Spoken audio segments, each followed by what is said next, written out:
chegar. Porque a fala toda eu tava analisando, é um tema engraçado que é sobre gerações, eu falei, o impacto que o vendedor de curso online, tipo Pablo Marçal, que era no tema das eleições de 24, tem sobre a geração millennial.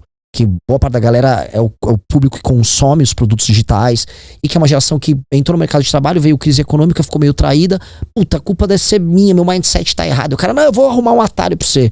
Aí a galera, né, compra o curso, se engana, ela vai na Hotmart e ela vai estar fazendo o quê? Eu entrei, gente, entra na Hotmart. O que tá vendo agora na Hotmart? Aí tava número 1 de venda curso de pudim. Eu falei, pô, somos o país do curso de pudim.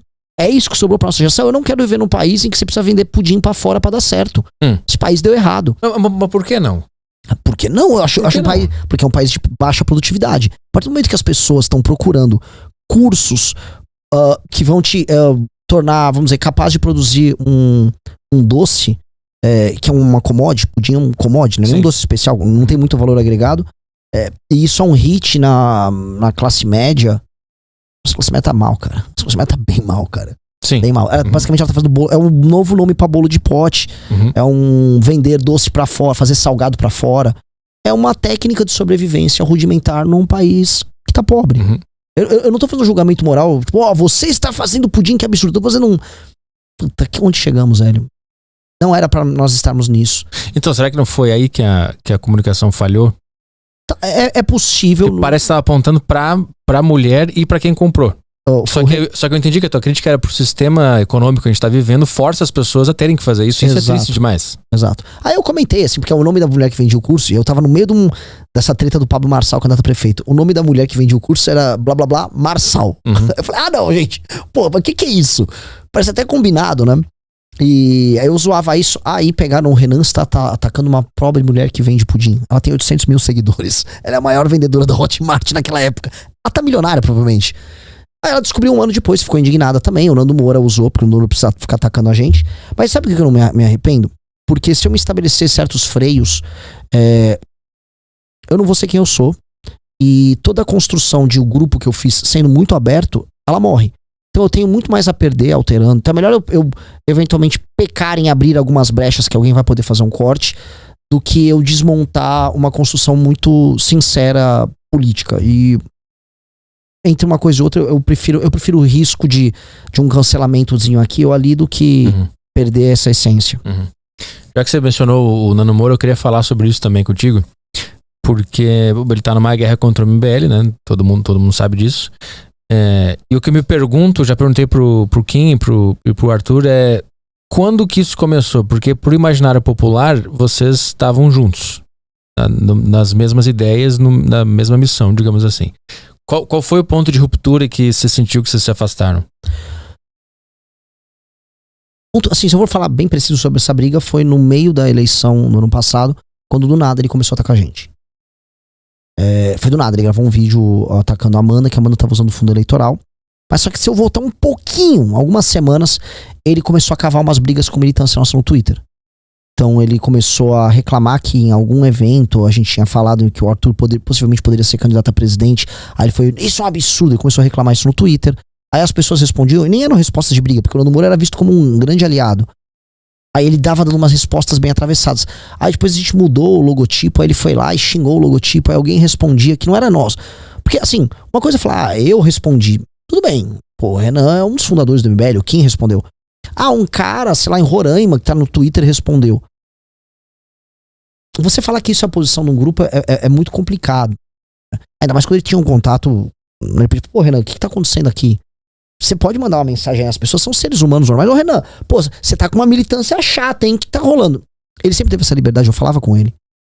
É que ele não queria isso. Ele tava cavando uma briga por diversas razões. E pra mim, isso tem um caráter econômico. Acho que foi esse ano. Ele gravou uns 152, 153 vídeos. Desses 128 envolvem o MBL. Ele começou a falar no período da eleição, que todo mundo tem uma atenção grande sobre política, ele foi lá, atacou a gente, disse que ninguém presta na política, que o MBL é mais uma enganação que ele viu, e, pô, a única coisa que resta é você comprar um curso pra proteger suas finanças, ou ir embora do Brasil, que é outro curso que ele vendeu logo em seguida. Então a gente reparou que tinha um padrão em que ele intercalava aumento nas críticas a nós com a venda de um determinado curso, em que ele aumentava o engajamento dentro do próprio público. Então, há uma decisão que pra mim que é muito racional do ponto de vista mercadológico pra ele, de usar o MBL, que é o inimigo interno, o inimigo próximo, pra motivar a tropa. E há uma resolução de um problema, que aqui eu tô falando agora, para além dele ser um sujeito vil. Eu não vou ficar adjetivando, porque vocês sabem a minha opinião sobre ele. Ele é um cara que ele sempre vendeu negatividade. Ele sempre vendeu tudo tá destruído, tal, e eu sei um segredo que vai tornar um ser humano melhor.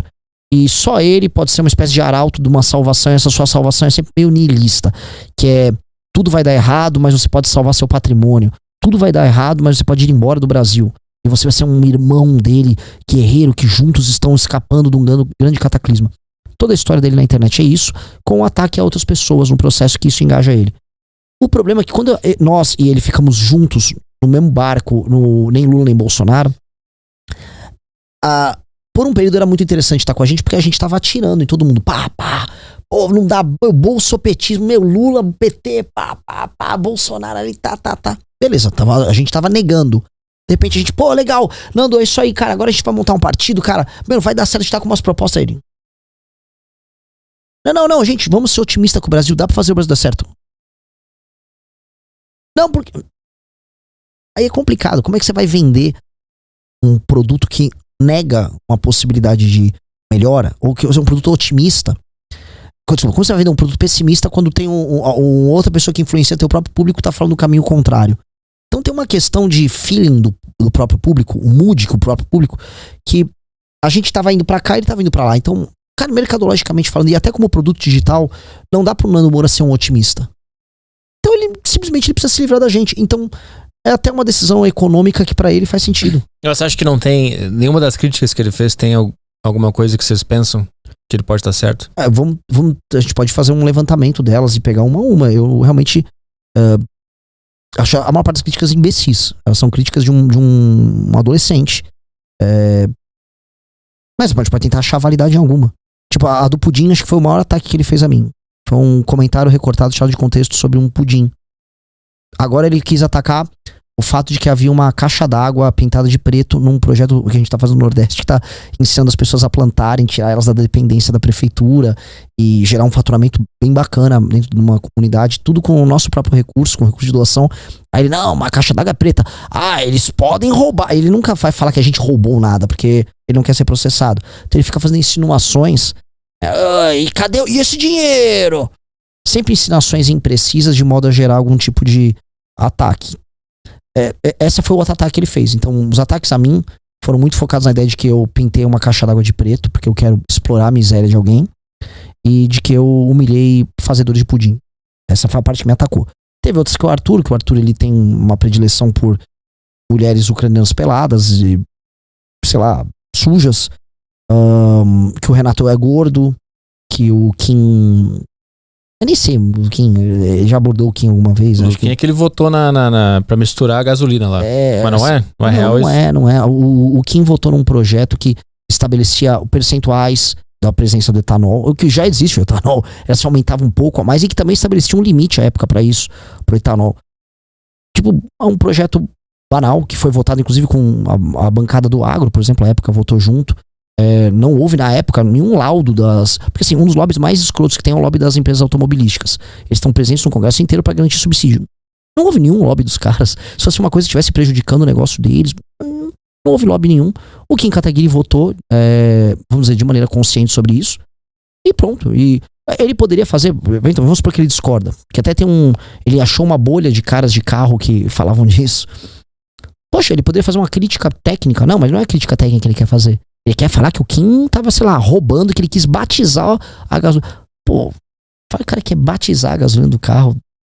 Chega a ser ridículo. Chega a ser ridículo no sentido de que também a maior parte dos carros brasileiros são flex hoje. E uma parte das pessoas, é uma não discussão para as pessoas isso aí. Uma discussão ínfima se um percentual a mais desse álcool anidro pode atrapalhar um carro a gasolina. Eu acho isso uma discussão ridícula, tornada por ele uma discussão moral, como se o Kim traiu as pessoas pra batizar, o termo que ele usa, batizar a gasolina do carro dos caras. Mas a maior parte dos carros da população é flex? É flex. É flex. A indústria brasileira toda, ela se tornou flex há muito tempo. Hoje você tem carro importado elétrico, é híbrido entre gasolina e elétrico. Uhum. Mas a maior parte, a indústria nacional inteira tinha há muito tempo se tornado flex. Agora tem a bateria, né? Aí vamos ver como é que ficou, mas já de bastante tempo é flex. E então, do Kim ele foi com esse ataque. Pro MBL, ele... a formação do partido. Ele quis dar a entender isso no ano passado. Essa foi uma das coisas mais canalhas que ele fez. Que a gente usou o fundo eleitoral, a gente roubou o fundo eleitoral e a gente deu esse fundo eleitoral para as pessoas que trabalharam nas campanhas e essas pessoas, de alguma maneira, doaram o dinheiro para a gente formar o nosso partido. O que seria, vamos dizer, um golpe dos mais burros de todos, assim, facilmente pegava, né? Tudo registrado. E aí, a prova dele que isso aconteceu é que o número de fichas que estava sendo aprovado no sistema do TSE, ele aumentou nas vésperas da eleição. E aí ele fez um